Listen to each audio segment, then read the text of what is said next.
première fois où je suis rentrée dans l'hémicycle, je me suis dit, c'est immense et on sent tout petit.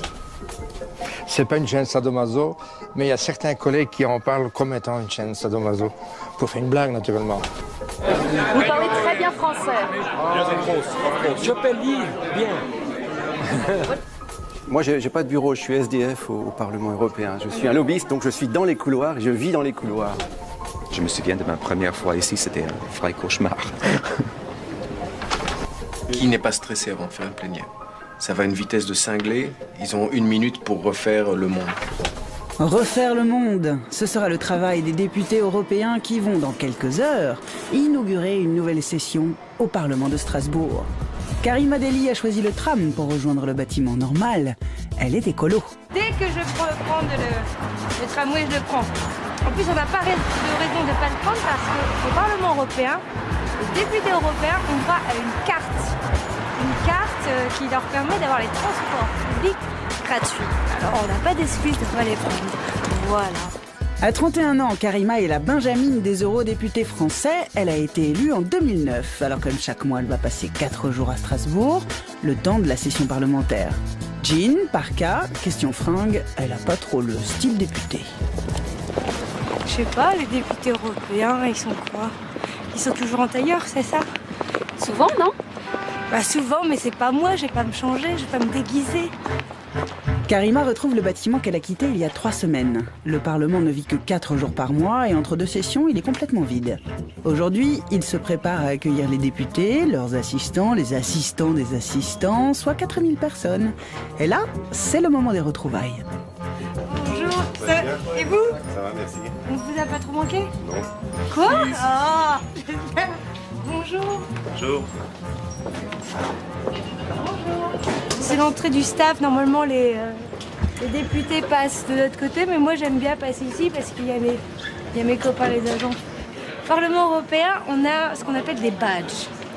Et lorsqu'on a un badge de député, notamment, ça vous ouvre toutes les portes. Le bleu, marine, comme ça, c'est-à-dire c'est le badge de député. Bonjour. Arrivée des représentants des 27 pays de l'Union. C'est un peu l'auberge espagnole ici. Bien. You have a good trip. Salut mes copains. Salut Damien. Qu'est-ce que tu fais dans mon bureau? D'accord. Ok, on sort l'agenda, l'ordre du jour. Super. Il faut que je voie le député belge avant. Frédéric? Ouais, à 15h, il faut que je l'appelle dans son bureau. Il faut que ça passe, hein. C'est cette année ou jamais, hein, le revenu minimum européen. Ça y est, Karima est aux manettes et Loïc, son assistant, n'a même pas le temps de finir son sandwich. À partir de maintenant, c'est la députée Delli qui parle. Pour elle, c'est ici, au cœur du pouvoir politique européen, que tout a commencé, dans le plus grand hémicycle du monde. La première fois où je suis rentrée dans l'hémicycle, j'ai été très émue parce que y avait tout ce protocole que moi je connaissais dans les coulisses un petit peu des institutions en tant qu'assistante. Et là, au fait, on passe une frontière, une barrière parce que vous êtes sur le devant. Et je me suis dit, c'est immense et on sent tout petit. Ici, c'est ma place, le numéro 397. Pour les 736 députés, 2 modes de scrutin sont possibles. Démonstration. On a le vote à main levée, où là, les présidentes de groupe nous donnent leur directive de vote en mettant le pouce comme ça, qui veut dire positif, en retournant le pouce, c'est négatif, et si c'est comme ça, eh ben, ça veut dire abstention. Voilà pour les amendements. Pour les lois, ils font appel à l'électronique. Quand vous avez cette initiale, le RCV, ça veut dire que c'est un vote nominatif, donc là, on utilise la machine. Lorsque vous votez sur le bouton à votre gauche, c'est pour dire oui, vous votez pour. À droite, c'est contre. Et au milieu, c'est l'abstention. Et c'est donc comme ça qu'a été voté le projet de loi sur l'allongement du congé de maternité. Merci Karima. À tout à l'heure.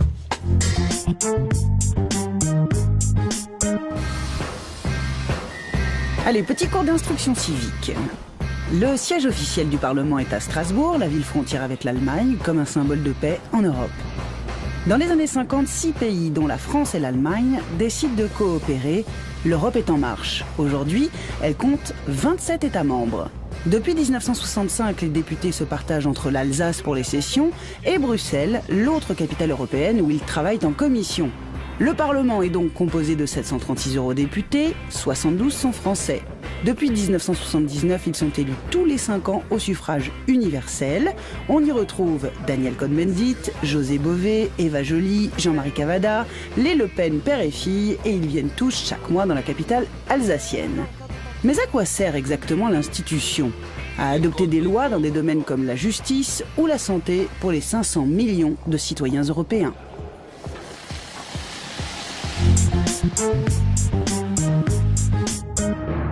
Et pour le construire, ce Parlement, plus de 1000 ouvriers, une surface de 220 000 mètres carrés, l'équivalent de 32 terrains de foot. René-Henri Arnaud est l'un des 5 architectes qui a conçu le Parlement. Leur défi, allier les formes de l'édifice aux valeurs de l'Europe. Ce bâtiment est dessiné en 2 parties. Ce que l'on voit ici le long de la rivière, c'est toute la partie qui est autour de l'hémicycle. L'hémicycle est derrière cette grande vitrine. Il se révèle la nuit, c'est un grand dôme en chêne. Et il se trouve au centre, au cœur de ce bâtiment où on trouve tous les services qui sont autour de l'hémicycle. Les salles de commission, les restaurants, les services pour les journalistes. Et puis il y a une deuxième partie du bâtiment qui se trouve derrière, et cette partie-là, on l'a travaillée d'une façon un peu plus abstraite, comme un bâtiment plus autonome. Ce bâtiment-là donc est une tour qui est dessinée avec 2 figures. À l'extérieur, c'est un cercle et à l'intérieur, c'est une ellipse. La voilà donc l'ellipse. Elle est en fait la cour intérieure, le cœur du Parlement.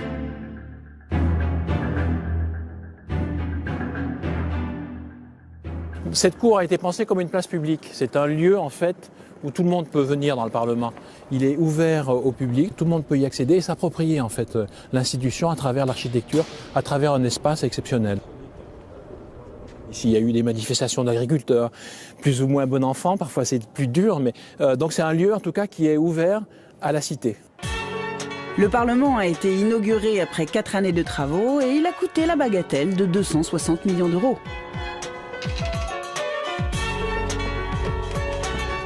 C'est un lieu un peu méconnu. On est tout au sommet du bâtiment avec une vue panoramique sur Strasbourg, avec la cathédrale bien sûr. Et on peut voir toute la complexité de ce bâtiment, où se mêlent les 2 figures, avec cet entre-deux que l'on a conçu comme un jardin suspendu, arboré, et qui crée une succession de petits salons extérieurs où les députés fumeurs peuvent se réunir à l'extérieur. Ce bâtiment, donc, il est inachevé à l'intérieur parce qu'il est continu dans sa figure. On a les grands voiles qui structurent le bâtiment, qui se prolongent vers le ciel. Il est inachevé et ça nous a semblé être tout à fait dans l'idée de ce qu'est l'Europe. C'est quelque chose qui se construit, c'est quelque chose qui s'élabore chaque année et qui est en devenir.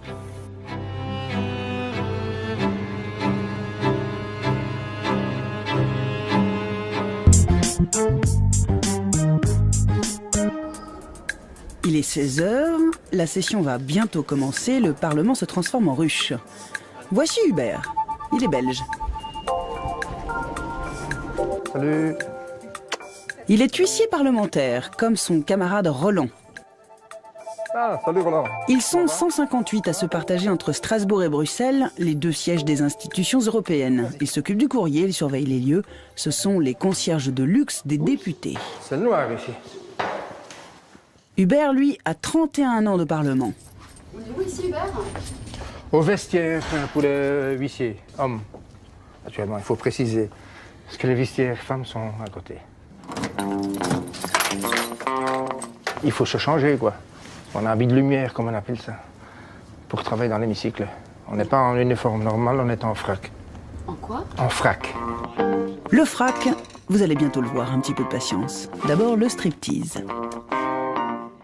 Si Hubert revêt cette tenue d'apparat, c'est qu'il est en charge de l'hémicycle. Et face aux députés, il faut être chic. Et un de pape, ça vous pose un homme. Oui, ça va, mais derrière, pas. Attends, c'est toujours un problème. Dans cette jolie trousse fleurie se trouve le trésor des huissiers, la chaîne en argent. Voilà. C'est pas une chaîne sadomaso, mais il y a certains collègues qui en parlent comme étant une chaîne sadomaso. Pour faire une blague, naturellement. Comme mon collègue à côté, ici. Depuis quelques années, on a adopté les 12 étoiles. Ça ne changera jamais, parce que beaucoup de gens se posent la question, au plus de pays qui viennent, au plus d'étoiles il y aura. Non, ça restera 12 étoiles. Pourquoi 12? Là, je coince. Le chiffre 12 est le symbole de l'union parfaite. Voilà. Les 12 tribus d'Israël, les 12 apôtres, c'est le symbole de l'union dans la gouvernance. Et on va garder le symbole des 12 étoiles pour l'ensemble de tous les pays de l'Europe. Eh bien bravo Roland, le chiffre 12 symbolise la perfection et la plénitude. Ce qu'ils sont cultivés, ces huissiers. Mais pas de temps à perdre, messieurs. Dans une demi-heure, les 736 eurodéputés vont entrer dans l'arène. On dirait des chefs d'orchestre. On l'a déjà dit? Oui. Oh oui. Chef d'orchestre, pingouin sans la banquise, un peu de tout, quoi. Mais c'est pour rigoler, naturellement. Ils sont 22, les huissiers, qui rigolent bien en s'occupant de l'hémicycle. Ce sont les seuls à porter le frac. Hubert est affecté, lui, à la présidence du Parlement.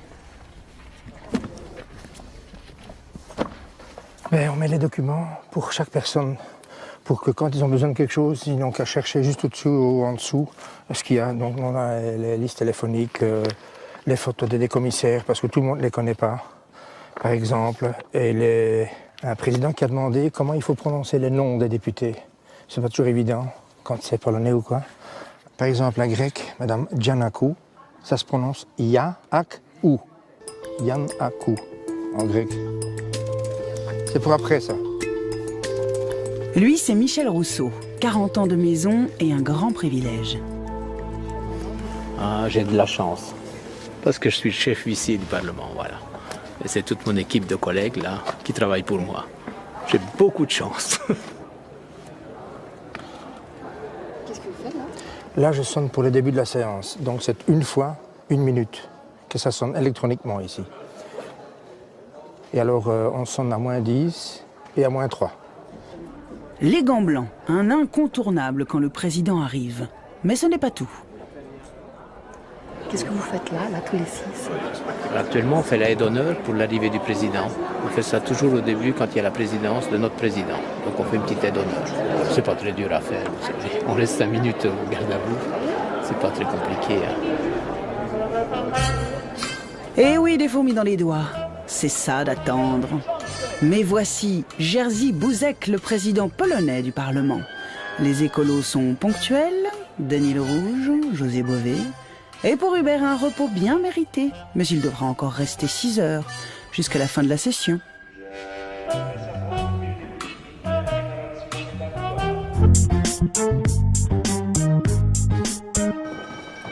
Ce que vous entendez là, c'est la sonnerie qui prévient le début de la plénière, dans quelques minutes. Serge est le responsable des interprètes francophones du Parlement. Alors ici, nous sommes dans le couloir qui est derrière l'hémicycle du Parlement, qui longe l'hémicycle du Parlement. Il y en a 2, à ce niveau-là et au niveau supérieur, et qui donne accès aux cabines d'interprétation. Et c'est bien depuis ces cabines que sont traduits les discours des députés. Un travail en direct et sans filet pour tous ceux grâce à qui les Européens se parlent et se comprennent. Alors, stressé avant la séance plénière? Qui n'est pas stressé avant de faire une plénière? Ça va à une vitesse de cinglé. Ils ont 1 minute pour refaire le monde. On est tous stressés. Nel settore agricolo le donne impiegate a tempo parziale raggiungono l'87%. Quando parliamo di conciliazione. Du français, du hongrois, de l'allemand ou encore du gaélique, il y a 23 langues officielles au Parlement, 4 fois plus qu'à l'ONU, et 1000 interprètes en tout travaillent ici. Il n'y a pratiquement que la France qui est très monolithique sur le plan linguistique. Autrement, dans presque tous les pays, il y a des dialectes. De la Sicile au nord de l'Italie, les dialectes changent. Ils changent également en Allemagne du nord au sud. Entre un Allemand et un Autrichien, il y a des différences non seulement d'intonation, mais de dialecte.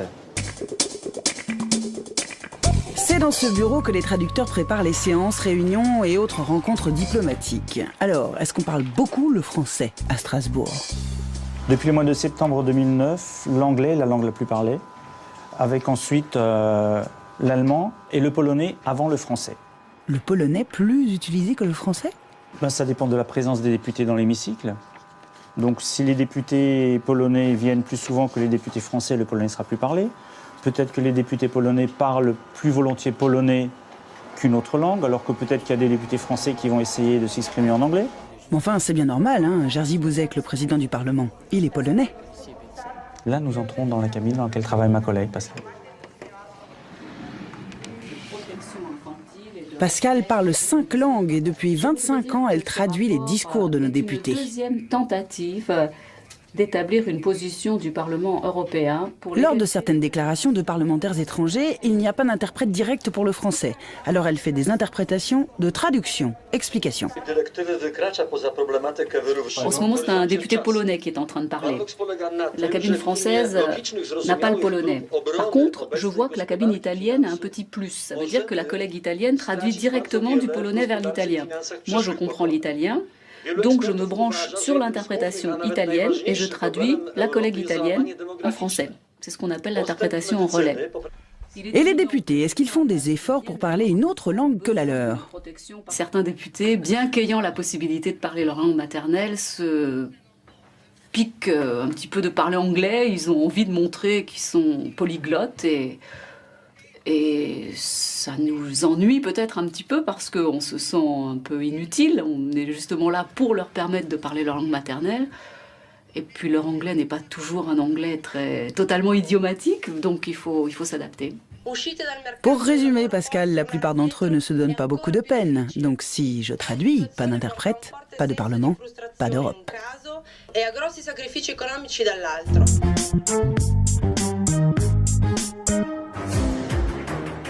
Il est 5 heures, Strasbourg s'éveille. Pendant les 4 jours de la session parlementaire, il est un service où l'on se lève très tôt. Dans le parking des livraisons, on s'active déjà. Là, je réceptionne la marchandise qui est destinée à un cocktail de cet après-midi. Cette marchandise servira à nourrir les 4000 personnes qui travaillent ici. À leur disposition 2 restaurants, 6 bars, un self-service, 200 personnes, dont 100 sont en cuisine. Aujourd'hui, le Parlement reçoit un invité de marque, le secrétaire général des Nations Unies, M. Ban Ki-moon. Bonne journée. Bonne journée, bonne journée. Il y a un tout petit souci pour le déjeuner, là. Bon, il est 7h30, il faudrait quand même qu'ils viennent maintenant. Les fournisseurs sont pas à l'heure.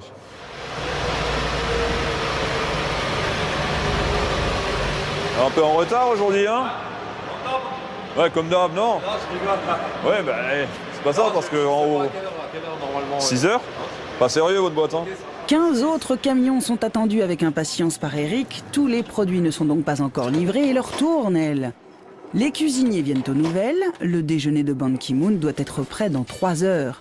2 étages au-dessus en cuisine, le chef David doit anticiper le retard. C'est un peu tendu parce qu'à 11h on doit être prêt et le poisson n'est toujours pas là. Et là, il est quelle heure? Il est 8h30 pratiquement. C'est bon, Juline? Oui.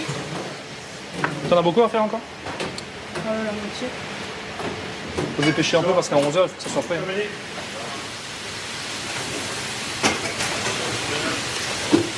Alors aujourd'hui on a une petite farandole d'amuse-bouche avec une petite langoustine au lard.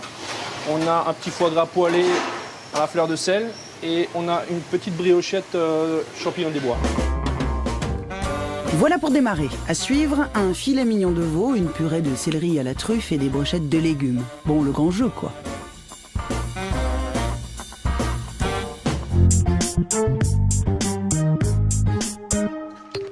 Nous voilà quelques étages au-dessus des cuisines à la même heure. Ce monsieur bien habillé a une mission délicate aujourd'hui. Vous allez où là, monsieur Brunagel? Là, maintenant, on va aller à l'hôtel Sofitel pour récupérer monsieur Ban Ki-moon. Et puis la journée commence. François Brunagel est le chef du protocole. Bonjour monsieur là. Brunagel, ça va? C'est un métier, le protocole. Hein. Ah, bonjour. Dites, il faut dire au président qu'il ne soit pas étonné que le drapeau, que Ban Ki-moon se mette devant le drapeau européen. Il tient à se mettre devant le drapeau européen. Merci. La tradition aurait voulu que Ban Ki-moon prenne la pose devant le drapeau de l'ONU, mais ici, ce sont les invités qui ont le dernier mot. Direction le centre de Strasbourg, M. Brunagel va vérifier que tout est en ordre pour l'accueillir. La préparation d'une visite officielle est quelque chose qui se déroule sur une longue période. Ça fait bien au moins 3 semaines qu'on travaille là-dessus. Parce que finalement, derrière le côté glamour du protocole, on ne se rend pas compte qu'il y a énormément de travail et de travail dans le détail. Et c'est ce qui fait finalement la qualité et le professionnalisme de notre métier. Tout va bien. On est à l'heure. Je vais voir, les chauffeurs sont là à l'heure aussi. Ça sera la VIP. C'est la voiture qui va conduire M. Ban Ki-moon. Bonjour madame. Nous revoilà déjà. Bonjour madame. Ah, mon cher collègue, comment vas-tu? Très bien, et toi? Ça va, très bien. Nous pouvons nous considérer comme des concierges ou comme des portiers de luxe, hein, parce que finalement, notre boulot, c'est d'ouvrir des portes, de faire passer des personnalités. On est là pour faire ce qu'on appelle du meet and greet en anglais. Hein, on rencontre, on salue, et puis une fois que les personnes sont entrées, eh bien nous, on s'efface. C'est pas frustrant d'être un homme de l'ombre? Vous savez, il y a de la noblesse dans le service. Et voilà l'hôte tant attendu. Son Excellence, M. Ban Ki-moon. C'est la première fois qu'il vient en visite officielle à Strasbourg.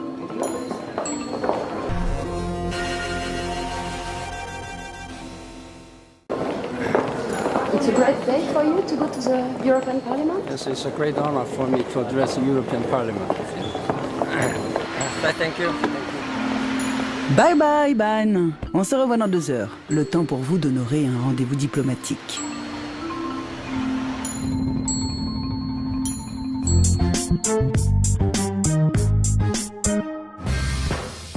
En cuisine, l'heure est venue de préparer les desserts. C'est une noisette que j'enrobe de sucre tiré.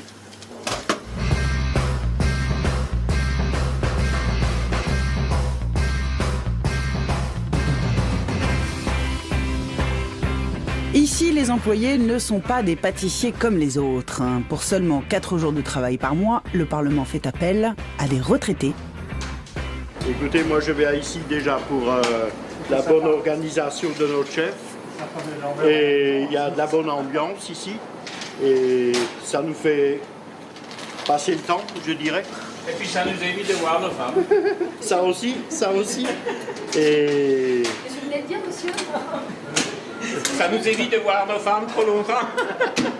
La pâtisserie, contrairement à la cuisine, on arrive à concilier en fait la rigolade et le travail. Eh ben oui, retraité, ça ne veut pas dire retraité de l'humour, bien entendu. En cuisine, les derniers produits sont enfin arrivés. Le chef des Nations Unies mangera bien et à l'heure. Qui est bien frais là, super. Le prochain coup de rush, c'est à midi, au niveau du service. En fait, au restaurant député, on a un gros coup de rush quand les votes se terminent dans l'hémicycle. Tous les députés sortent en même temps, donc c'est un gros coup de rush.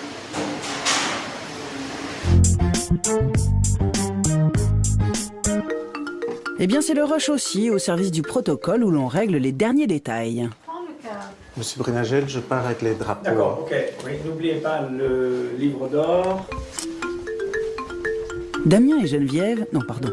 Geneviève et Damien sont chargés d'accrocher les drapeaux pour la visite du secrétaire général. On est au salon protocolaire, donc c'est ici que sera reçu tout à l'heure M. Ban Ki-moon par le président. Il va signer le livre d'or. Je crois qu'il faut les intervertir à Geneviève. Putain, il faut que je le mette dans le bon sens. Ça n'a pas l'air facile d'attacher un drapeau, Damien. Ah, c'est la première fois que j'attache un drapeau.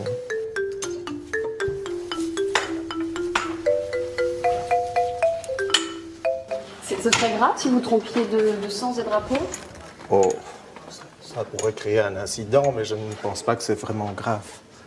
Ouh là là, détrompez-vous Damien, ça peut être grave. Monsieur Brunagel ne laisse rien passer. Vous êtes inspecteur des travaux finis, monsieur Brunagel? Pardon? Vous êtes inspecteur des travaux finis? Ah oui, oui. Bon, il y a un stylo là, hein, ça va. Donc ici, il y aura plus tard la photo. Donc on va inciter M. Ban Ki-moon à mettre son message et sa signature ici. C'est quoi la différence entre les Et deux puis livres alors, d'or la différence, c'est que celui-là, c'est le livre d'or du protocole, et celui-ci, c'est le livre d'or du président. Voilà. Tout est en place, c'est bon. Encore 30 minutes avant l'arrivée du boss de l'ONU, M. Brunagel vient contrôler le salon d'honneur où aura lieu le déjeuner officiel. Oh, Hubert l'huissier, vous ici? Ban Ki-moon sera là-bas, le président Buzek sera ici. Voilà. Et vous serez du repas ou pas? Ah, moi, je serai à une table là-bas qui me permet d'observer tout ce qui se passe. Ça sera encourageant. Hubert, vous êtes partout là. Oui. C'est encore vous? C'est un de mes petits jobs aussi que je dois faire, oui. Il est froissé, M. Brunagel, votre drapeau? Oh, il va se défroisser d'ici là. N'ayez crainte. Mais c'est plus fort que lui. Non. Je traverse ici.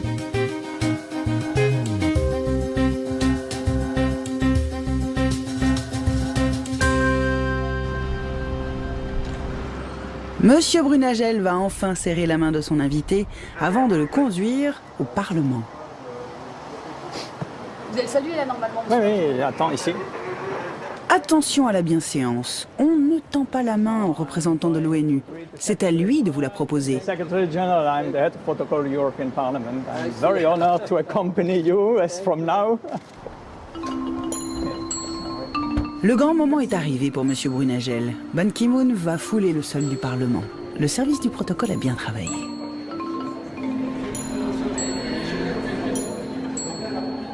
C'est évidemment le président, M. Buzek, qui l'accueille.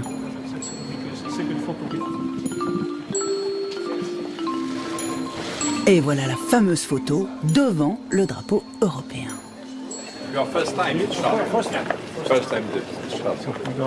Direction maintenant le salon protocolaire pour signer les livres d'or.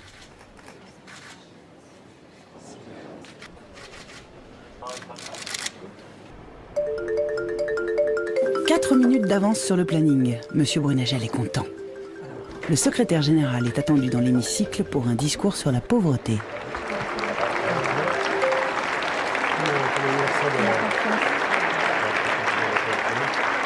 Je suis très honoré de m'adresser au Parlement européen. Je suis venu, moi, parce que vous êtes la voix démocratique de la population européenne, soit près d'un demi-milliard de personnes. Daniel Cohn-Bendit a fait le déplacement. Karima Delli savoure l'instant.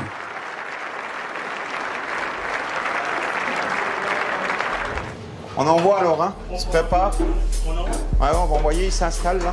C'est parti, l'apéro va être servi à Ban Ki-moon et aux 70 députés conviés à sa table. Ça fait envie, non? Bon, les discours, ça creuse. Champagne et petit four à volonté. Pour le secrétaire général, serrage de louche aux invités triés sur le volet. Polyglotte, Ban Ki-moon. Enfin presque. Vous parlez très bien français. Je peux lire bien. You believe in Europe? Oh yes, I believe. Mr. Speroni. Tout va bien, jusqu'à présent tout va bien. Attendez qu'il soit assis et ça ira encore mieux.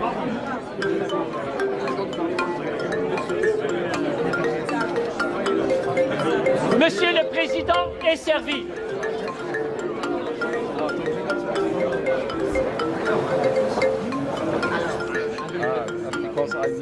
En cuisine, c'est le top départ. Bon, là, ils vont nous demander en 45 minutes la viande, le dessert, le café. Donc automatiquement, il faut que nous tous soient prêts. C'est de l'assemblage qu'on a fait avant. Le service peut alors démarrer. Mais soudain... Dominique, sort pas trop. Non, non, non. Et le discours. Discours, rentre. Là, rentre comme ça, gros comme ça. Discours. C'est les aléas du Parlement. Discours. C'est quoi l'aléa là? Eh ben, ils ont décidé de faire un discours un petit peu supplémentaire pour remercier. Donc là, je peux pas me permettre, sinon c'est froid. Donc là, on remaintient au chaud. Chaud. Eh, désolé les gars, hein, il faut remballer. May I propose a toast for a stronger partnership between the United Nations and the European Union. and continued success and prosperity of European Union. Thank you. C'est bon, ils applaudissent. On y va.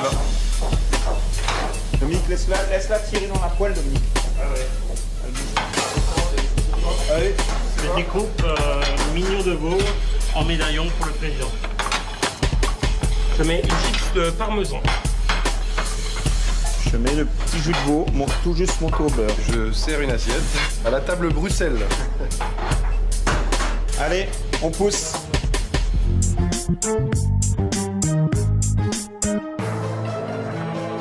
Après le réconfort, l'effort. Les députés se sont remis au travail. L'après-midi a été studieuse. Il est presque 20h et la journée est pourtant loin d'être finie. Dans le bureau de Karima... Non, je jette jamais rien, tu devrais le savoir. Voilà. Ses assistants, Loïc et Thomas, travaillent sur son intervention du lendemain. Pour l'écrire, il s'inspire du discours de Ban Ki-moon sur la pauvreté prononcé quelques heures plus tôt. Il n'est plus l'heure des belles paroles. Nous traversons des temps difficiles, a-t-il dit. La jeune femme souhaite faire adopter un revenu minimum européen. Quelle est, mes chers collègues de l'opposition, de la majorité, la définition de la solidarité? Et là, il faut la rentrer dedans, quoi. Et moi, je repars sur... Ce que j'ai écrit ensuite. Ouais, vas-y. Je regrette aujourd'hui que ces sages paroles n'aient pas été entendues par nos collègues du PPE, Ah non, mais qui ont refusé de prendre leurs responsabilités. Il faut être plus fort. Tu vois? Là, on est gentil. Je regrette. Après 1 heure de travail avec Loïc, son texte est rédigé, prêt à être lu le lendemain en séance. Le minutage est très serré. Dans la dignité. Contrairement aux assemblées françaises, ici, tout est chronométré. C'est-à-dire que, par exemple, au Sénat, lorsque vous défendez un amendement, vous avez jusqu'à 5 minutes. Ici, tout est chronométré. Une intervention, explication de vote. C'est un vrai combat pour avoir 1 minute. Là, on en a 2. Et donc, tout est chronométré. Et si vous dépassez, on vous coupe? Vous éteint le micro? On éteint le micro. Donc, c'est pour ça que, tic, tic, tic, nous, on fait en sorte d'être vraiment dans le timing. Et le timing ne lui laisse aucun répit. Là, on est à la réunion de groupe, donc on va en réunion de groupe. Chaque groupe politique possède son petit hémicycle. C'est là que chaque soir, les députés se réunissent pour faire le point.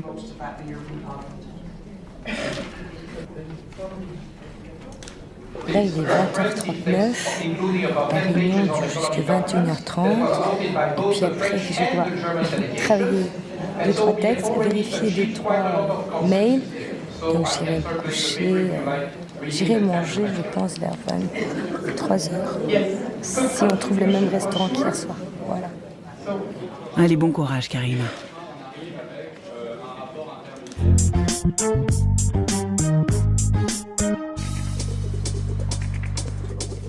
Nous nous retrouvons le lendemain matin dans la salle de presse. Une centaine de journalistes venus de France, d'Italie, d'Allemagne ou du Portugal. Ils informent 500 millions d'électeurs sur les directives et autres travaux du Parlement. Noble mission. Et pour la remplir au mieux, l'institution offre aux journalistes un matériel performant et des équipes de tournage.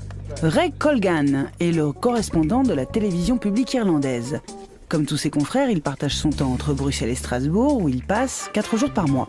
Là, tout de suite, il se rend sur le plateau de télé pour enregistrer son émission. Vous êtes habillé comme un député? Malheureusement, c'est une partie du boulot. Si on n'a pas un costume, on n'est pas pris au sérieux, donc voilà. Ouh, ils sont pas fun, ces députés. Ray doit animer un débat avec 3 d'entre eux dans 10 minutes. À sa disposition, un plateau de 100 mètres carrés, 4 caméras robotisées, un prompteur et très peu de temps. Une télévision polonaise vient de terminer. Joe, when you're ready. Thanks. Joe, can you go there? On the right. No, I'm going to present, Joe. Cela fait 6 ans qu'il travaille ici, alors aujourd'hui il maîtrise bien les rouages de la maison, mais ça n'a pas toujours été facile. C'est un système de politique très différent que des systèmes nationaux. Donc, à part de sujets, vous avez le système à comprendre. Merci. Donc, si c'est la première fois, je me souviens de ma première fois ici, c'était un vrai cauchemar.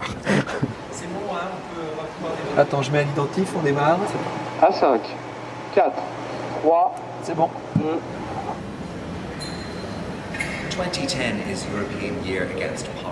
Oh, un débat sur la pauvreté, voilà qui ne ferait pas un carton sur une chaîne française. Mais bon, il n'y a pas que l'audimat dans la vie, n'est-ce pas, Ray? Et en même temps, ça ne dure que 10 minutes.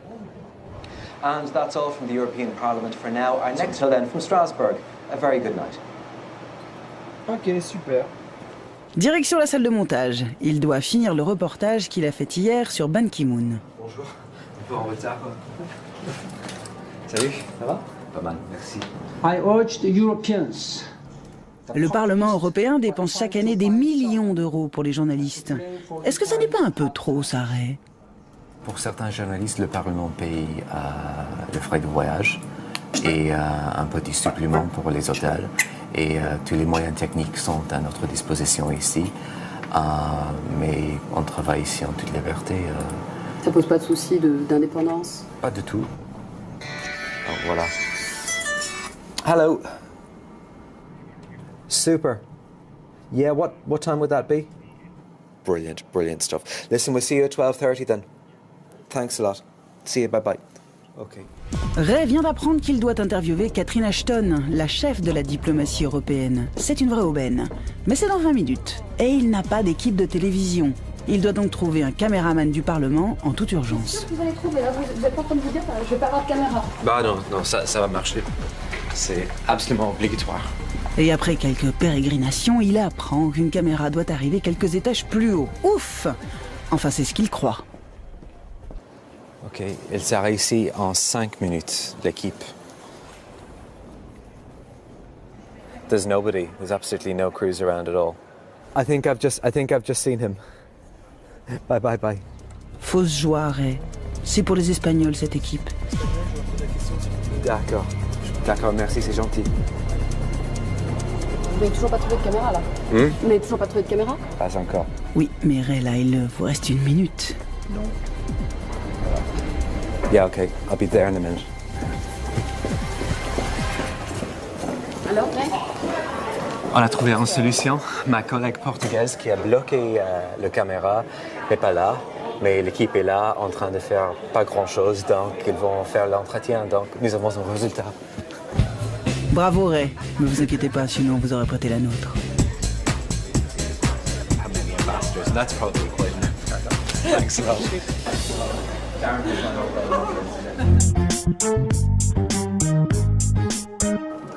Bonjour Madame Lelling. Pour harponner un député, c'est à l'entrée de l'hémicycle qu'il faut se placer. Un lieu stratégique où l'on peut serrer des mains, cirer des pompes. C'est là que sévissent les lobbyistes. Ils sont plusieurs milliers au Parlement. Les lobbyistes, on en parle souvent, mais on les voit très peu. Leur domaine d'influence, les cigarettes, l'alcool, les armes, les fleurs, cherchez l'erreur. À Strasbourg, ils travaillent au grand jour et tentent de faire passer ou de s'opposer à des projets de loi. Laurent Guéquière est lobbyiste et sa spécialité, c'est l'habitat social. On va essayer d'accrocher Pascal Canfin, qui est un député Europe Écologie, avec lequel nous travaillons sur la question des aides d'État au logement social. Oui, on attend pas mal. On attend les députés à la sortie de la plénière, on essaye de les choper dans leur bureau ici au Parlement. On a un travail en permanence avec eux sur les dossiers qui nous concernent. Après plusieurs minutes d'attente, le député vert se montre enfin. Bonjour, comment ça va? Oui, désolé, on n'avait pas précisé la nature de la sortie. Les deux hommes improvisent une réunion sur un plateau de télé disponible. Donc je voulais vous voir pour préparer l'atelier aide d'État de la semaine prochaine du 3e forum sur les services sociaux d'intérêt général. Une conversation d'experts qui s'engagent, ça discute amendements, logements, propositions de loi, mais interdit d'écouter.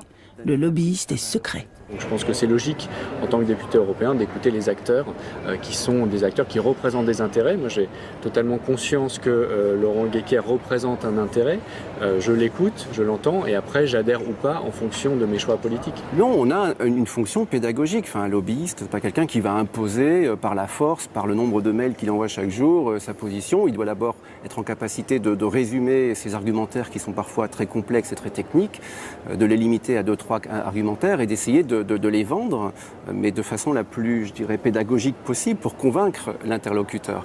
En tout cas, le cadeau... Là, Laurent ? Oui, il ne dit que la moitié de la réalité, mais c'est normal. C'est son rôle. Et son message, Laurent va tenter de le propager auprès d'un maximum de députés. Alors, T08008. Problème des bureaux, c'est par là. Moi, j'ai pas de bureau, je suis SDF au Parlement européen. Je suis un lobbyiste, donc je suis dans les couloirs, je vis dans les couloirs. Ça doit être par là. C'est le 8e ici, non? Oui. T08008. Oui, voilà, vous voyez, bienvenue. Bonjour. Comment ça va? Ça va? Entre deux rendez-vous, il fait du relationnel au gré des rencontres. Ah Karima, bonjour. Comment vas-tu? Ça va bien?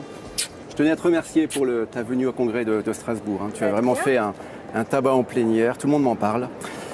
Donc un grand merci pour ta venue. De rien, j'espère que l'année prochaine j'aurai encore droit à cette belle invitation. Mais sans problème, tu es abonné à notre congrès, pas de problème. Très proche, trop proche des députés, le lobbyiste. Avec certains, il travaille main dans la main, comme Jean-Luc Benamias du mouvement démocrate. Les deux hommes se connaissent depuis longtemps. Laurent est un lobbyiste spécialiste de tout ce qui est service d'intérêt général. On est de très nombreux députés, quel que soit le groupe, à s'appuyer sur ce que Laurent nous envoie régulièrement. Et quand nous, on publie quelque chose, quand on fait une déclaration, pas forcément celle-là, une déclaration, avant de la donner, j'ai travaillé, j'ai bossé avec mes services, j'ai bossé avec mes assistants, je l'envoie à Laurent. Et Laurent me répond à une journée après, il me dit « Tiens, tu peux rajouter ça. Tiens, ça, je le vois pas tellement comme ça. » Après, quand il m'a renvoyé ça, je dis pas « Amen ». Je dis « Ok, je regarde. Après, la plupart du temps, je prends. » Laurent. Merci beaucoup. À très bientôt. Vraiment très bientôt parce que j'ai reçu plein d'amendements. Pas trop délicat. D'accord, ok. Je pense arriver à un compromis. Voilà. Ok, merci beaucoup. Au revoir. On arrive au bout de la semaine. Le discours de Karima a été annulé au dernier moment. Il sera reporté lors de la session prochaine. Zou, la malle, mon sac, on va manger. Ouais. Allez, on laisse dedans. C'est quoi cette malle? Vous déménagez du Parlement de Strasbourg? Bah oui, non, on range tous nos dossiers. Ça va partir cet après-midi à Bruxelles. Et donc, bah oui, on range. Voilà. Non, ça, je garde. Ah, ça, tu gardes. Merci. Pas trop déçu pour le discours? Le bilan de la semaine, c'est... La semaine a été, pour nous, intensive, mais elle le sera aussi la semaine prochaine. Voilà. C'est bon, on n'a plus rien à mettre? Allez, vamos. Des agents passeront la chercher. D'ici 1 heure ou 2. Les voilà, les déménageurs. Et un gros boulot les attend. À chaque fin de session, ils viennent récupérer 3000 cantines. Ah oui, ici on dit cantine pour parler des mâles des députés et des fonctionnaires. Parfait. 92 maintenant. Et donc pendant 2 jours, 40 déménageurs musclés vont charger ces caisses de toutes les couleurs. C'est sans fin là, les mâles? Non, c'est une question d'habitude. Non, on a une liste, donc on voit que c'est bientôt la fin d'ailleurs. C'est bientôt la fin, c'est encore 5, c'est bon. Celle-ci. La dernière. Bon, bah voilà, parfait. Il y a des trésors insoupçonnés dans ces mâles, vous pensez? Je pense, oui. Je pense. Avant, on avait des cantines métalliques. Et les cantines métalliques étaient beaucoup plus fragiles que celle-ci. Donc on a pu voir certaines choses qui étaient assez... voilà. Mais je préfère pas le dire, parce que j'ai pas envie de me faire taper dessus. Mais c'était drôle. Voilà, c'était drôle. Oui, eh bien, ça n'est pas drôle pour tout le monde, cette histoire de cantine. La double localisation nous coûte très cher à nous, les contribuables. Si on regroupait les députés sur un seul site, on économiserait plus de 100 millions d'euros par an. Chaque malle a des couleurs différentes en fonction du bâtiment qu'il y a à Bruxelles. Donc orange, c'est un bâtiment, les bordeaux, c'est un autre, les kakis foncés, c'est encore une autre. Vous avez les noirs, vous avez des kakis clairs. Bon bah, ce qu'il faut pas, c'est être daltonien pour bosser ici. Les 3000 mâles vont faire 6 heures de route pour rejoindre la Belgique. Elles seront de retour à Strasbourg dans un mois. Karima et les 4000 fonctionnaires, interprètes et députés quittent les lieux. Le Parlement restera assoupi pendant les 3 prochaines semaines.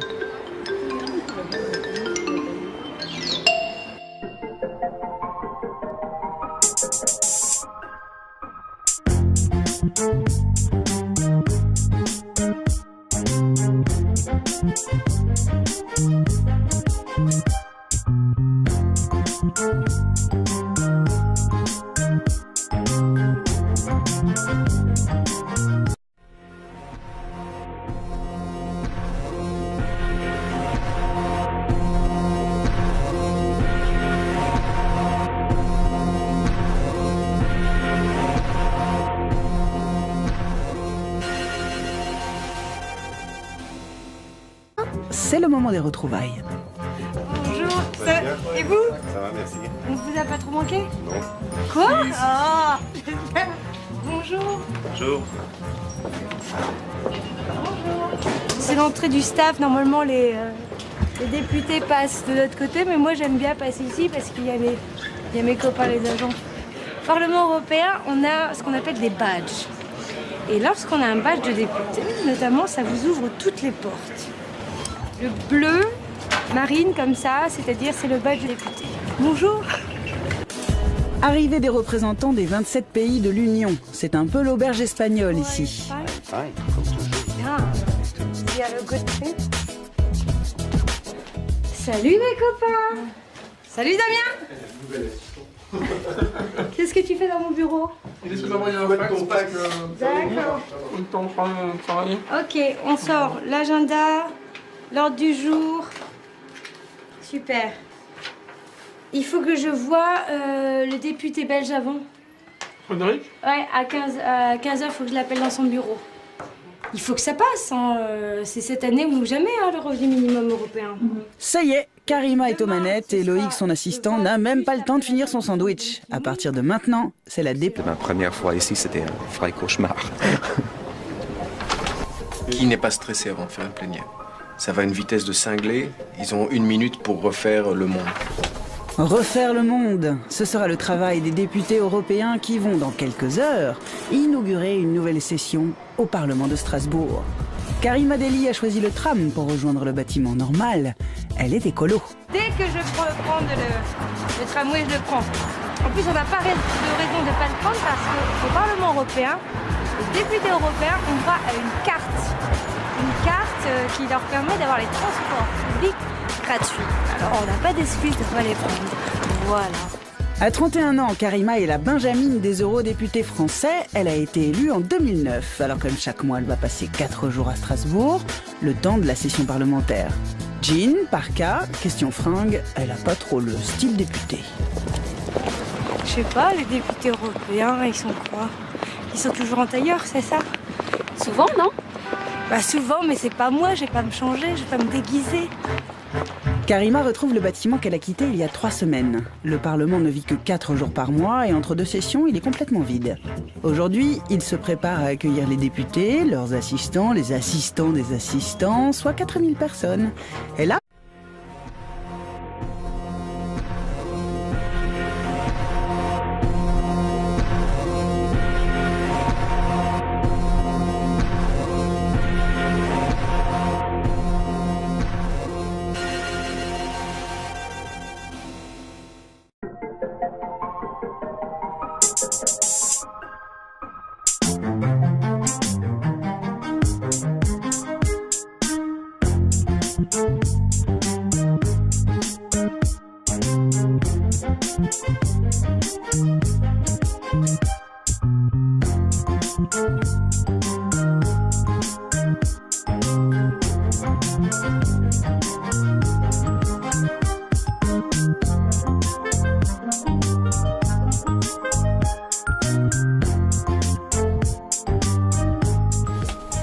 La première fois où je suis rentrée dans l'hémicycle, je me suis dit, c'est immense et on sent tout petit.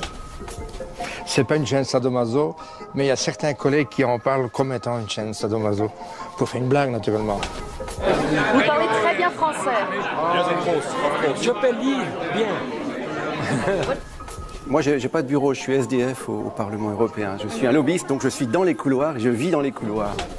Je me souviens. Député Deli qui parle. Pour elle, c'est ici, au cœur du pouvoir politique européen, que tout a commencé, dans le plus grand hémicycle du monde. La première fois où je suis rentrée dans l'hémicycle, j'ai été très émue parce que il y avait tout ce protocole que moi je connaissais dans les coulisses un petit peu des institutions en tant qu'assistante. Et là, au fait, on passe une frontière, une barrière, parce que vous êtes sur le devant. Et je me suis dit, c'est immense et on sent tout petit. Ici, c'est ma place, le numéro 397. Pour les 736 députés, 2 modes de scrutin sont possibles. Démonstration. On a le vote à main levée, où là, les présidents de groupe nous donnent leur directive de vote en mettant le pouce comme ça qui veut dire positif, en retournant le pouce c'est négatif, et si c'est comme ça, eh ben, ça veut dire abstention. Voilà pour les amendements. Pour les lois, ils font appel à l'électronique. Quand vous avez cette initiale, le RCV, ça veut dire que c'est un vote nominatif, donc là on utilise la machine. Lorsque vous votez sur le bouton à votre gauche, c'est pour dire oui, vous votez pour. À droite, c'est contre. Et au milieu, c'est l'abstention.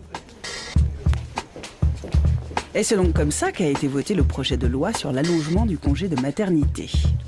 Merci Karima. À tout à l'heure.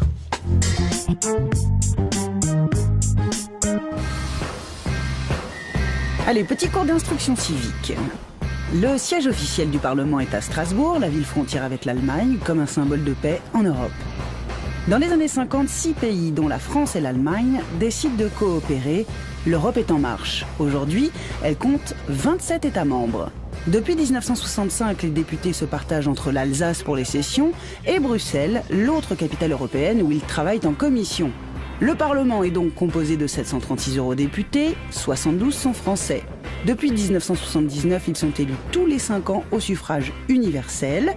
On y retrouve Daniel Cohn-Bendit, José Bové, Eva Joly, Jean-Marie Cavada, les Le Pen père et fille, et ils viennent tous chaque mois dans la capitale alsacienne. Mais à quoi sert exactement l'institution ? À adopter des lois dans des domaines comme la justice ou la santé pour les 500 millions de citoyens européens.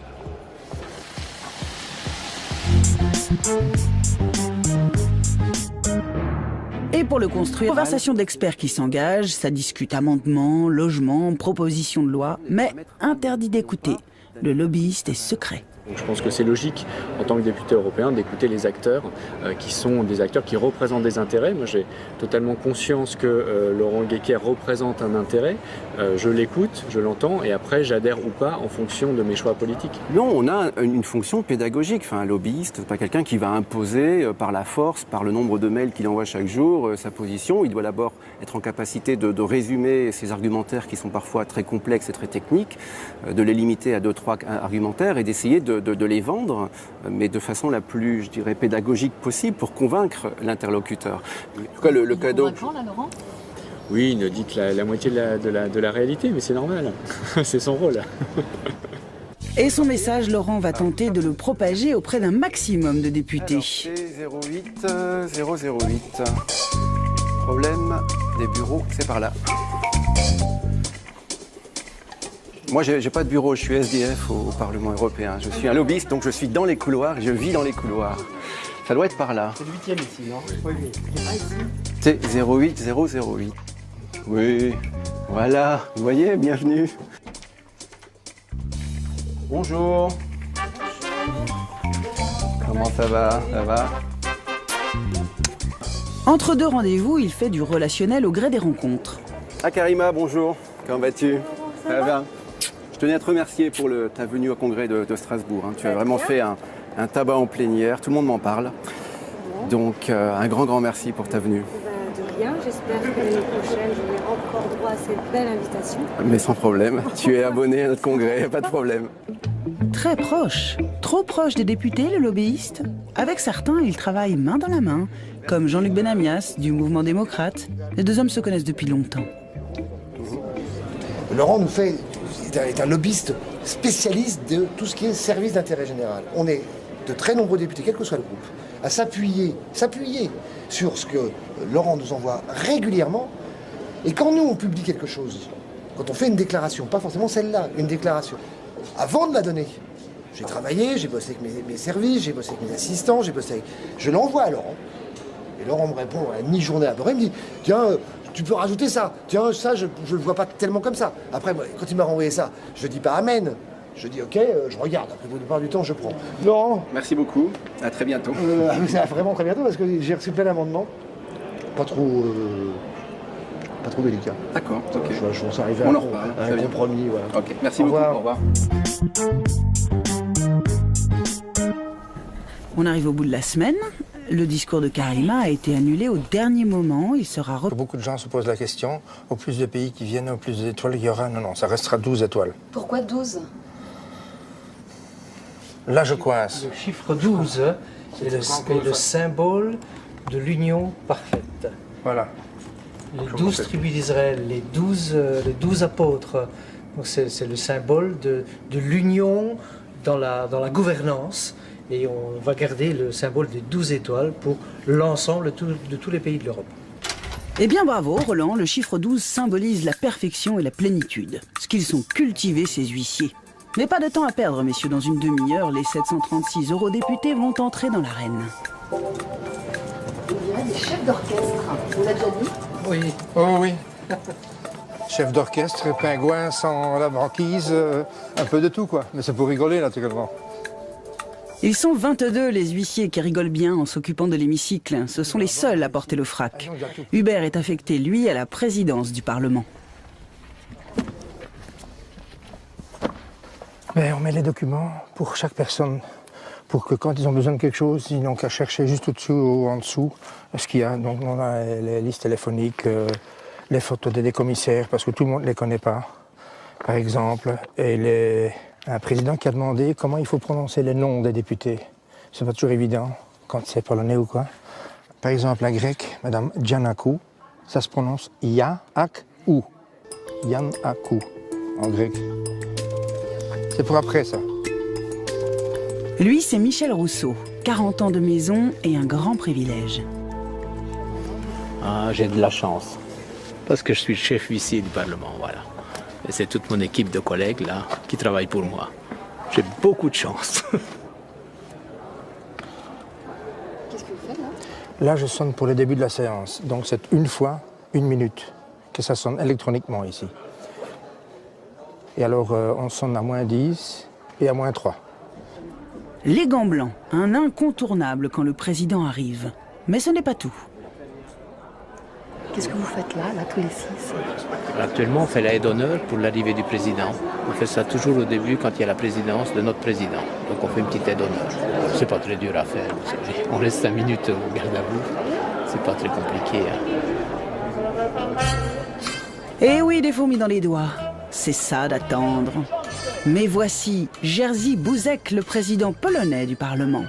Les écolos sont ponctuels, Denis Le Rouge, José Bové. Et pour Hubert, un repos bien mérité. Mais il devra encore rester 6 heures, jusqu'à la fin de la session.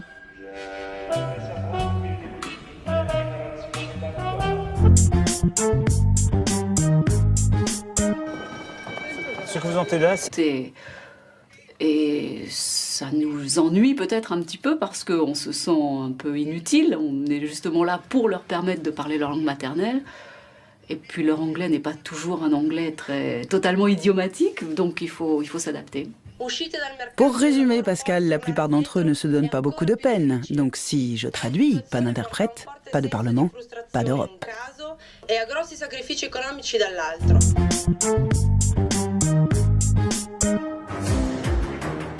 Il est 5 heures, Strasbourg s'éveille. Pendant les 4 jours de la session parlementaire, il est un service où l'on se lève très tôt. Dans le parking des livraisons, on s'active déjà. Là, je réceptionne la marchandise qui est destinée à un cocktail de cet après-midi. Cette marchandise servira à nourrir les 4000 personnes qui travaillent ici. À leur disposition 2 restaurants, 6 bars, un self-service, 200 personnes, dont 100 sont en cuisine. Aujourd'hui, le Parlement reçoit un invité de marque, le secrétaire général des Nations Unies, M. Ban Ki-moon. Bonne journée. Bonne journée, bonne journée. Il y a un tout petit souci pour le déjeuner, là. Bon, il est 7h30, il faudrait quand même qu'ils viennent maintenant. Les fournisseurs sont pas à l'heure.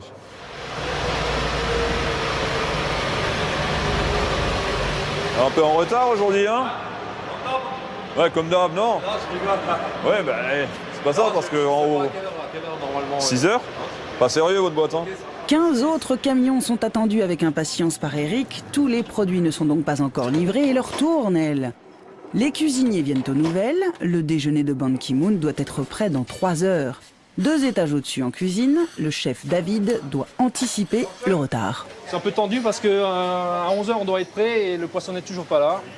Et là, il est quelle heure? Il est 8h30 pratiquement. C'est bon, Juline? T'en as beaucoup à faire encore? La moitié. Faut se dépêcher un peu parce qu'à 11h, il faut que ça soit prêt.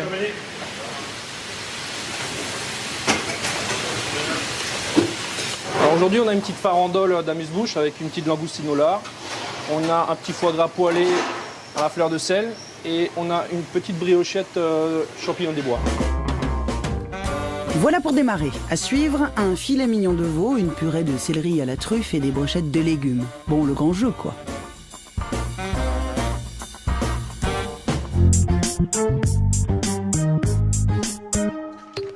Nous voilà quelques étages au-dessus des cuisines à la même heure. Ce monsieur bien habillé a une mission délicate aujourd'hui. Vous allez où là, monsieur Renagel? Là, maintenant, on va aller à l'hôtel Sofitel pour récupérer monsieur Ban Ki-moon. Et puis là, la journée commence. François Brunagel est le chef du protocole. Bonjour, monsieur Brunagel, ça va? C'est un métier, le protocole.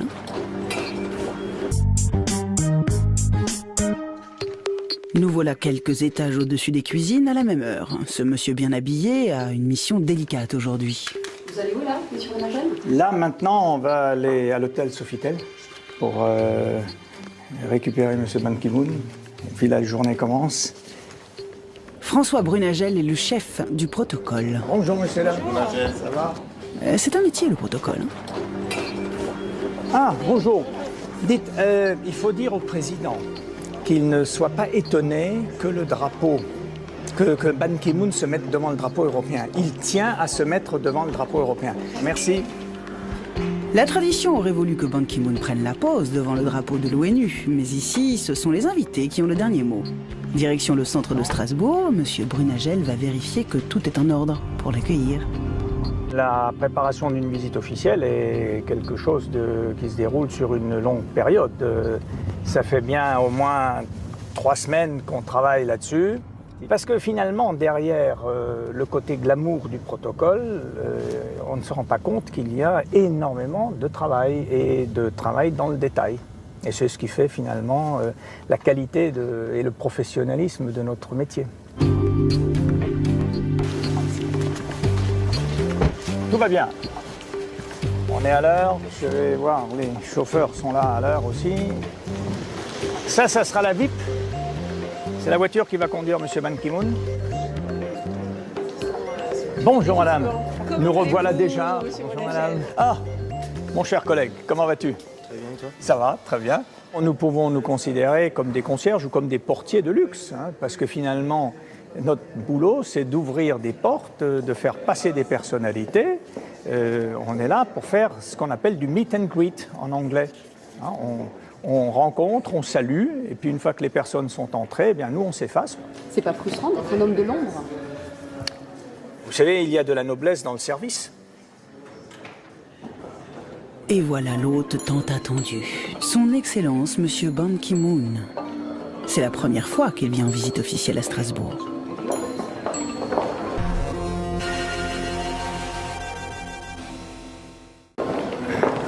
It's a great day for you to go to the European Parliament? Yes, it's a great honor for me to address the European Parliament. Thank you. Bye bye, Ban. On se revoit dans 2 heures. Le temps pour vous d'honorer un rendez-vous diplomatique.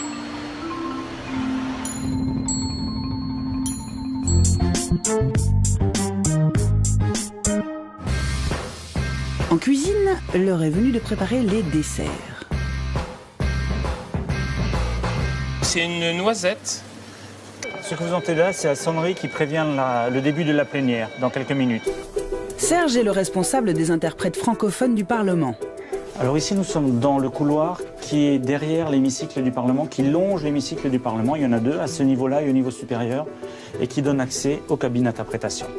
Et c'est bien depuis ces cabines que sont traduits les discours des députés. Un travail en direct et sans filet pour tous ceux grâce à qui les Européens se parlent et se comprennent. Alors, stressé avant la séance plénière? Qui n'est pas stressé avant de faire une plénière? Ça va à une vitesse de cinglé. Ils ont 1 minute pour refaire le monde. On est tous stressés. Nel settore agricolo le donne impiegate a tempo parziale raggiungono Du français, du hongrois, de l'allemand ou encore du gaélique, il y a 23 langues officielles au Parlement, 4 fois plus qu'à l'ONU, et 1000 interprètes en tout travaillent ici. Il n'y a pratiquement que la France qui est très monolithique sur le plan linguistique. Autrement, dans presque tous les pays, il y a des dialectes. De la Sicile au nord de l'Italie, les dialectes changent. Ils changent également en Allemagne du nord au sud. Entre un Allemand et un Autrichien, il y a des différences non seulement d'intonation, mais de dialecte. C'est dans ce bureau que les traducteurs préparent les séances, réunions et autres rencontres diplomatiques. Alors, est-ce qu'on parle beaucoup le français à Strasbourg? Depuis le mois de septembre 2009, l'anglais est la langue la plus parlée, avec ensuite l'allemand et le polonais avant le français. Le polonais plus utilisé que le français? Ça dépend de la présence des députés dans l'hémicycle. Donc si les députés polonais viennent plus souvent que les députés français, le polonais sera plus parlé. Peut-être que les députés polonais parlent plus volontiers polonais qu'une autre langue, alors que peut-être qu'il y a des députés français qui vont essayer de s'exprimer en anglais. Mais enfin, c'est bien normal, hein. Jerzy Buzek, le président du Parlement, il est polonais. Là, nous entrons dans la cabine dans laquelle travaille ma collègue Pascal. Pascal parle 5 langues et depuis 25 ans, elle traduit les discours de nos députés. Deuxième tentative d'établir une position du Parlement européen. Lors de certaines déclarations de parlementaires étrangers, il n'y a pas d'interprète direct pour le français. Alors elle fait des interprétations de traduction. Explication. En ce moment, c'est un député polonais qui est en train de parler. La cabine française n'a pas le polonais. Par contre, je vois que la cabine italienne a un petit plus. Ça veut dire que la collègue italienne traduit directement du polonais vers l'italien. Moi, je comprends l'italien. Donc je me branche sur l'interprétation italienne et je traduis la collègue italienne en français. C'est ce qu'on appelle l'interprétation en relais. Et les députés, est-ce qu'ils font des efforts pour parler une autre langue que la leur? Certains députés, bien qu'ayant la possibilité de parler leur langue maternelle, se piquent un petit peu de parler. Votre gauche, c'est pour dire oui, vous votez pour. À droite, c'est contre. Et au milieu, c'est l'abstention. Et c'est donc comme ça qu'a été voté le projet de loi sur l'allongement du congé de maternité. Merci Karima, à tout à l'heure.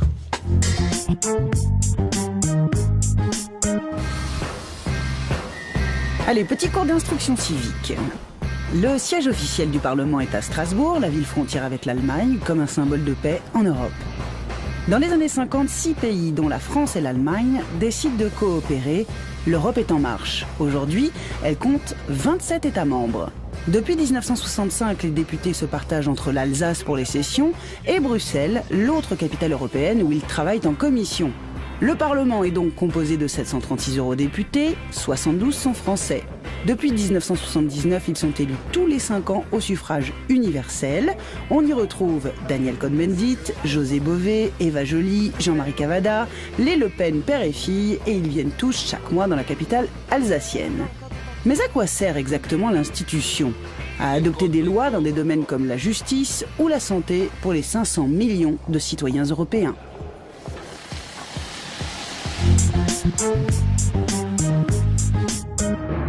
Et pour le construire, ce Parlement, plus de 1000 ouvriers, une surface de 220 000 mètres carrés, l'équivalent de 32 terrains de foot. René-Henri Arnaud est l'un des 5 architectes qui a conçu le Parlement. Leur défi, allier les formes de l'édifice aux valeurs de l'Europe. Ce bâtiment est dessiné en 2 parties. Ce que l'on voit ici le long de la rivière, c'est toute la partie qui est autour de l'hémicycle. L'hémicycle est derrière cette grande vitrine. Il se révèle la nuit, c'est un grand dôme en chêne. Et il se trouve au centre, au cœur de ce bâtiment où on trouve tous les services qui sont autour de l'hémicycle. Les salles de commission, les restaurants, les services pour les journalistes. Et puis il y a une deuxième partie du bâtiment qui se trouve derrière, et cette partie-là, on l'a travaillée d'une façon un peu plus abstraite, comme un bâtiment plus autonome. Ce bâtiment-là donc est une tour qui est dessinée avec 2 figures. À l'extérieur, c'est un cercle et à l'intérieur, c'est une ellipse. La voilà donc l'ellipse. Elle est en fait la cour intérieure, le cœur du Parlement.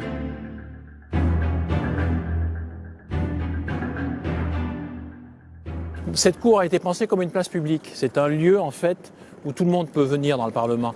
Il est ouvert au public, tout le monde peut y accéder et s'approprier, en fait, l'institution à travers l'architecture, à travers un espace exceptionnel. Ici, il y a eu des manifestations d'agriculteurs, plus ou moins bon enfant, parfois c'est plus dur, mais donc c'est un lieu, en tout cas, qui est ouvert à la cité. Le Parlement a été un reportage qu'il a fait hier sur Ban Ki-moon. Bonjour, un peu en retard. Salut, ça va? Pas mal, merci. I urge the Europeans. Le Parlement européen dépense chaque année des millions d'euros pour les journalistes. Est-ce que ça n'est pas un peu trop, Saré? Pour certains journalistes, le Parlement paye le frais de voyage et un petit supplément pour les hôtels. Et tous les moyens techniques sont à notre disposition ici. Mais on travaille ici en toute liberté. Ça pose pas de soucis d'indépendance? Pas du tout. Alors, voilà. Hello. Super. Yeah, what time would that be? Brilliant stuff. Listen, we'll see you at 12:30 then. Thanks a lot. See you, bye-bye. OK. Ray vient d'apprendre qu'il doit interviewer Catherine Ashton, la chef de la diplomatie européenne. C'est une vraie aubaine. Mais c'est dans 20 minutes. Et il n'a pas d'équipe de télévision. Il doit donc trouver un caméraman du Parlement en toute urgence. Vous allez trouver, là, vous n'êtes pas en train de vous dire, je vais pas avoir de caméra. Bah non, ça va marcher. C'est absolument obligatoire. Et après quelques pérégrinations, il apprend qu'une caméra doit arriver quelques étages plus haut. Ouf! Enfin, c'est ce qu'il croit. OK, il sera ici en 5 minutes, l'équipe. There's nobody. There's absolutely no crews around at all. I think I've just seen him. Bye. Fausse joie, Ray. C'est pour les Espagnols, cette équipe. D'accord, merci, c'est gentil.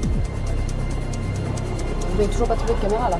Vous n'avez toujours pas trouvé de caméra? Pas encore. Oui, mais Ray, là, il vous reste 1 minute. Non. Yeah, OK. I'll be there in a minute. Alors, Ray? On a trouvé une solution. Ma collègue portugaise qui a bloqué la caméra n'est pas là, mais l'équipe est là en train de faire pas grand-chose, donc ils vont faire l'entretien, donc nous avons un résultat. Bravo Ray, ne vous inquiétez pas, sinon vous aurez prêté la nôtre.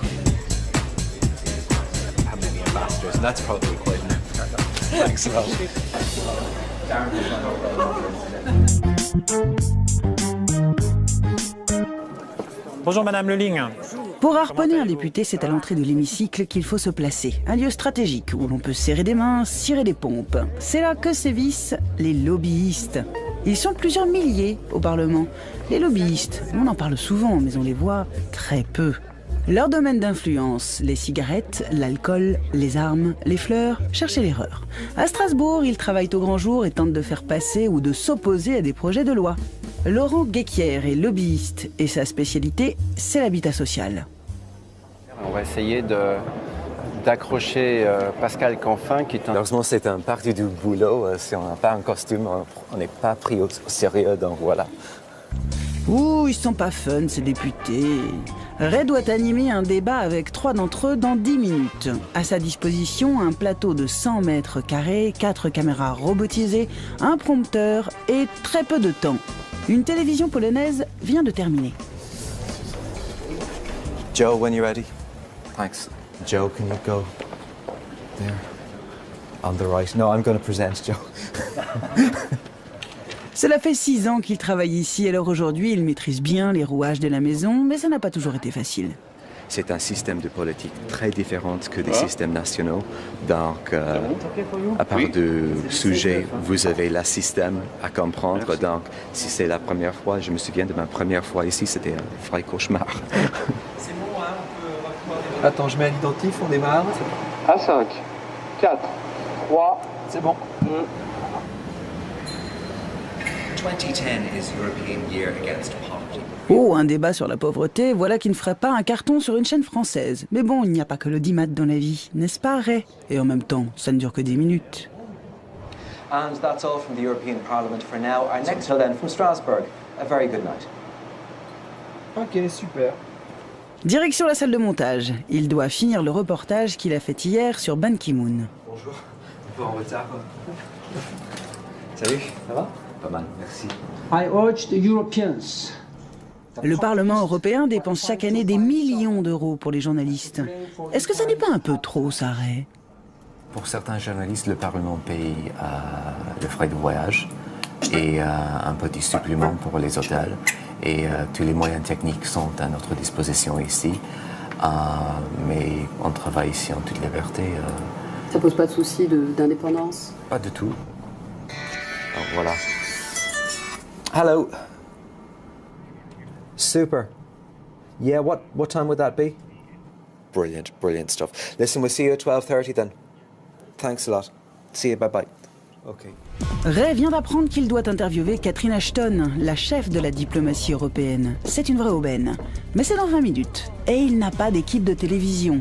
Il doit donc trouver un caméraman du Parlement en toute urgence. Vous allez trouver, là, vous êtes en train de vous dire, je vais pas avoir de caméra. Bah non, ça va marcher. C'est absolument obligatoire. Et après quelques pérégrinations, il apprend qu'une caméra doit arriver quelques étages plus haut. Ouf! Enfin, c'est ce qu'il croit.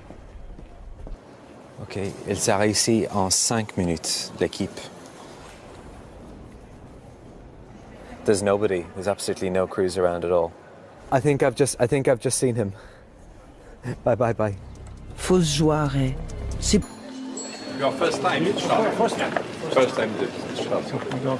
Direction maintenant le salon protocolaire pour signer les livres d'or.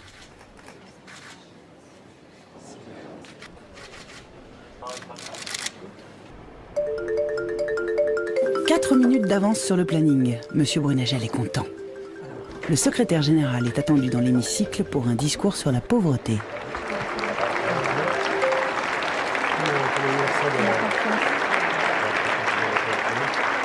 Je suis très honoré de m'adresser au Parlement européen.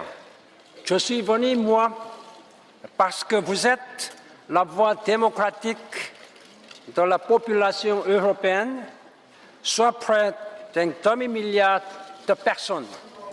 Daniel Cohn-Bendit a fait le déplacement. Karima Delli savoure l'instant.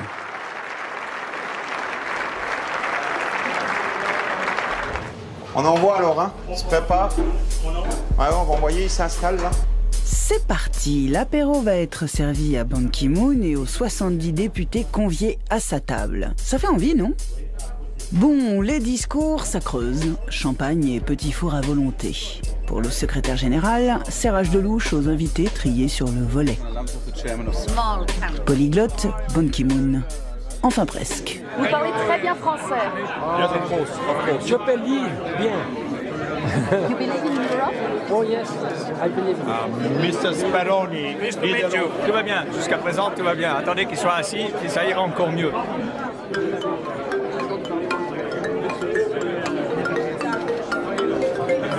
Monsieur le Président est servi.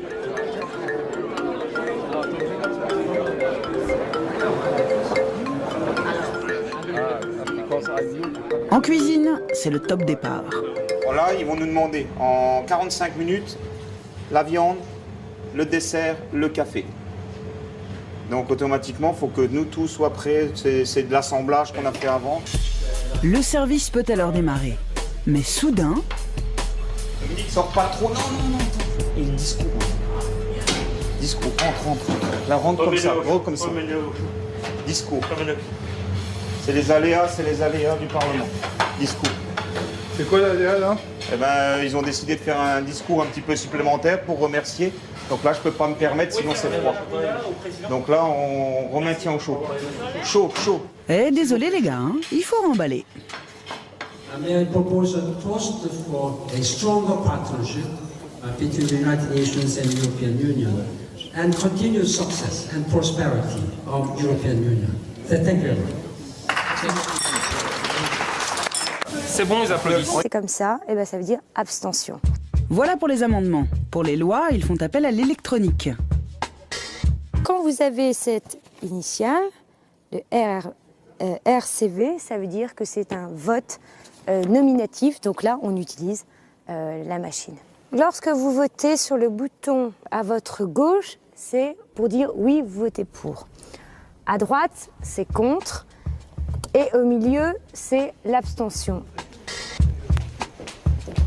Et c'est donc comme ça qu'a été voté le projet de loi sur l'allongement du congé de maternité.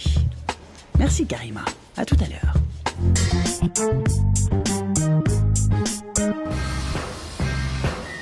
Allez, petit cours d'instruction civique. Le siège officiel du Parlement est à Strasbourg, la ville frontière avec l'Allemagne, comme un symbole de paix en Europe. Dans les années 50, 6 pays, dont la France et l'Allemagne, décident de coopérer. L'Europe est en marche. Aujourd'hui, elle compte 27 États membres. Depuis 1965, les députés se partagent entre l'Alsace pour les sessions et Bruxelles, l'autre capitale européenne où ils travaillent en commission. Le Parlement est donc composé de 736 eurodéputés, 72 sont français. Depuis 1979, ils sont élus tous les 5 ans au suffrage universel. On y retrouve Daniel Cohn-Bendit, José Bové, Eva Joly, Jean-Marie Cavada, les Le Pen père et fille, et ils viennent tous chaque mois dans la capitale alsacienne. Mais à quoi sert exactement l'institution ? À adopter des lois dans des domaines comme la justice ou la santé pour les 500 millions de citoyens européens.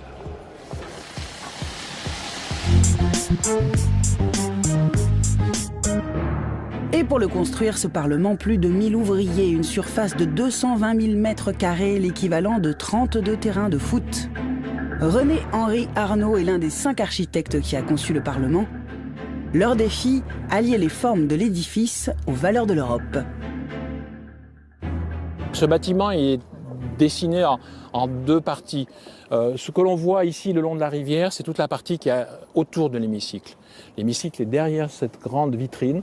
Il se révèle la nuit, c'est un grand dôme en chêne. Et il se trouve au centre, au cœur de ce bâtiment où on trouve tous les services qui sont autour de l'hémicycle. Les salles de commission, les restaurants, les services pour les journalistes. Et puis il y a une deuxième partie du bâtiment qui se trouve derrière, et cette partie-là, on l'a travaillée d'une façon un peu plus abstraite, comme un bâtiment plus autonome. Ce bâtiment-là donc est une tour qui est dessinée avec 2 figures. À l'extérieur, c'est un cercle et à l'intérieur, c'est une ellipse. La voilà donc l'ellipse. Elle est en fait la cour intérieure, le cœur du Parlement.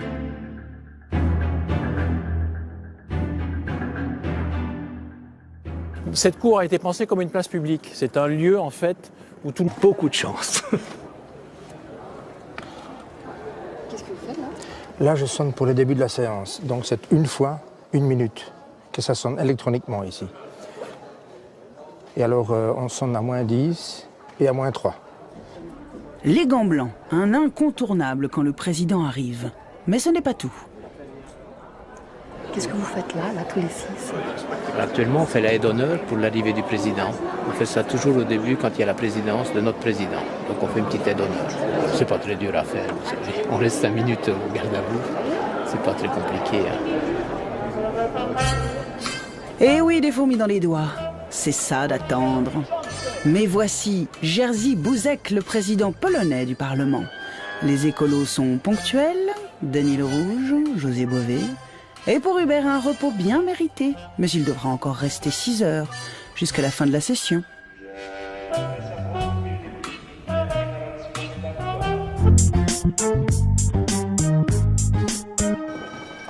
Ce que vous entendez là, c'est la sonnerie qui prévient le début de la plénière, dans quelques minutes.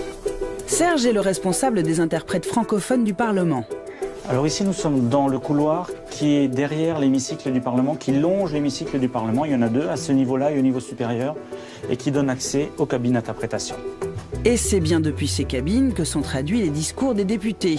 Un travail en direct et sans filet pour tous ceux grâce à qui les Européens se parlent et se comprennent.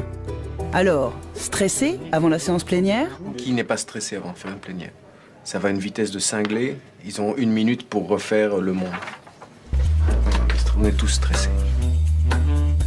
Nel settore agricolo le donne impiegate a tempo parziale raggiungono l'86%. Du français, du hongrois, de l'allemand ou encore du gaélique, il y a 23 langues officielles au Parlement, 4 fois plus qu'à l'ONU, et 1000 interprètes en tout travaillent ici.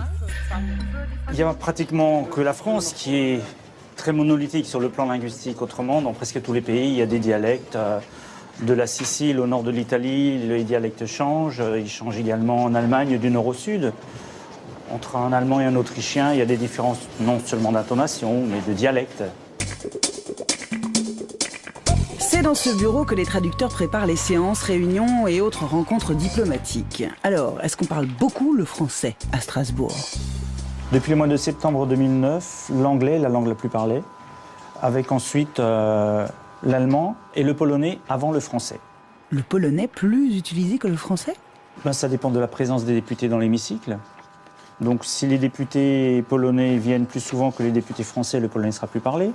Peut-être que les députés polonais parlent plus volontiers polonais qu'une autre langue, alors que peut-être... Qui est ouvert à la cité. Le Parlement a été inauguré après 4 années de travaux et il a coûté la bagatelle de 260 millions d'euros.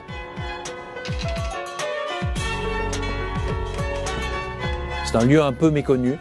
On est tout au sommet du bâtiment avec une vue panoramique sur Strasbourg, avec la cathédrale bien sûr. Et on peut voir toute la complexité de ce bâtiment, où se mêlent les deux figures, avec cet entre-deux que l'on a conçu comme un jardin suspendu, arboré, et qui crée une succession de petits salons extérieurs où les députés fumeurs peuvent se réunir à l'extérieur. Ce bâtiment, donc, il est inachevé à l'intérieur parce qu'il est continu dans sa figure. On a les grands voiles qui structurent le bâtiment, qui se prolongent vers le ciel. Il est inachevé et ça nous a semblé être tout à fait dans l'idée de ce qu'est l'Europe. C'est quelque chose qui se construit, c'est quelque chose qui s'élabore chaque année et qui est en devenir.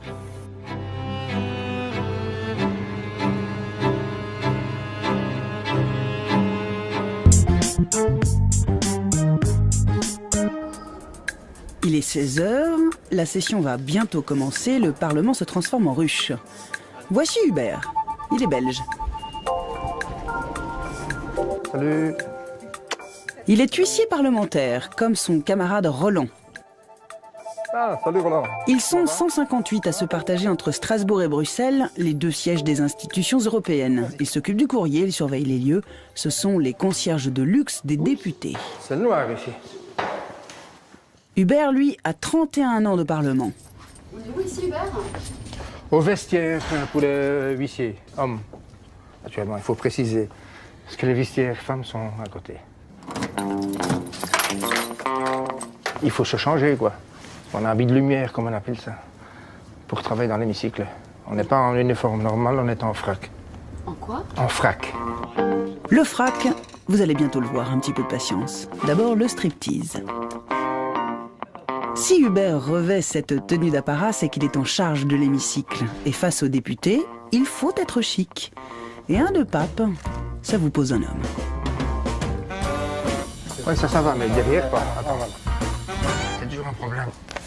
Dans cette jolie trousse fleurie se trouve le trésor des huissiers. La chaîne en argent. Voilà. C'est pas une chaîne sadomaso, mais il y a certains collègues qui en parlent comme étant une chaîne sadomaso. Pour faire une blague, naturellement. Comme mon collègue à côté, ici. Depuis quelques années, on a adopté les 12 étoiles.